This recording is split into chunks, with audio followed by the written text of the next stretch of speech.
August থেকে পশ্চিমবঙ্গে শুরু হতে চলেছে এসআইআর।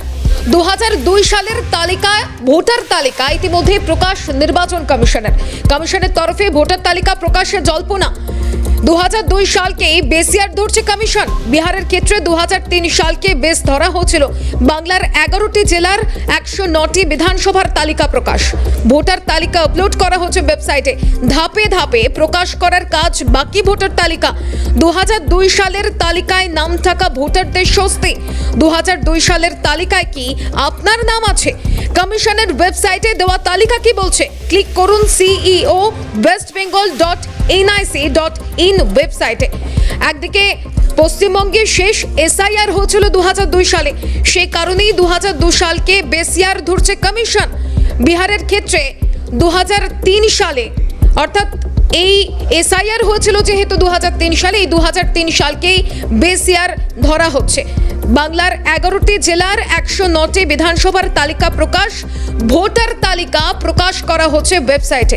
ধাপে ধাপে প্রকাশ করার কাজ বাকি। ভোটার তালিকা।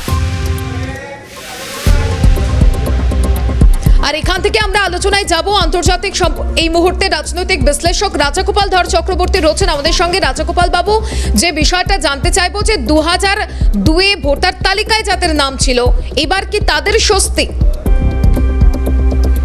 হ্যাঁ, দেখুন, সেটা তো একটা রিভিশনের মাধ্যম দিয়ে হয়েছে। যাদের নাম 2002 সালে ছিল, মোটামুটি ভাবে তাদেরকে খুব একটা বোধ হয় নির্বাচন কমিশন আর আলাদা করে তাদের নামের উপরে কোনো নতুন করে তদন্ত বা পর্যবেক্ষণ করতে চাইবে না, সময় যেহেতু অভাব রয়েছে।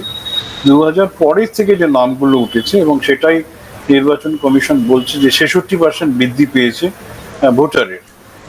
এটা মানে খুব মারাত্মক। দেশে যখন জনসংখ্যা বাড়ছে প্রত্যেক বছর 1.4, 66 বছর মানে 22 বছরে 66% মানে হচ্ছে প্রায় 3% হারে বাড়ছে। এটা বিরাট।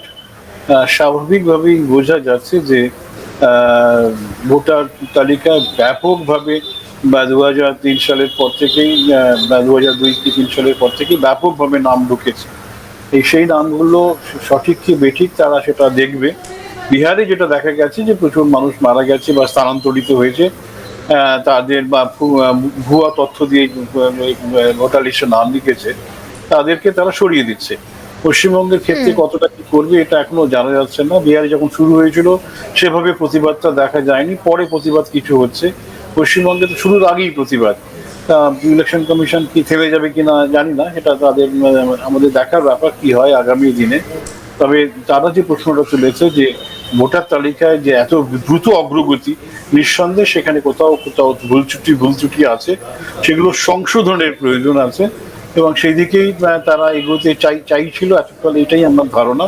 এবং খুব একটা কারণ নেই। পশ্চিমবঙ্গের রাজ্য সরকার দেখা যাচ্ছে যেভাবে কথা বলছে, তাতে তারা যে কোনো সংশোধনের বিরোধী এইটুকু বোঝা যাচ্ছে। নির্বাচন কমিশন তাতে কি থেমে যাবে কিনা এখনো আমাদের কাছে কিন্তু পরিষ্কার নয়। একদমই। হ্যাঁ।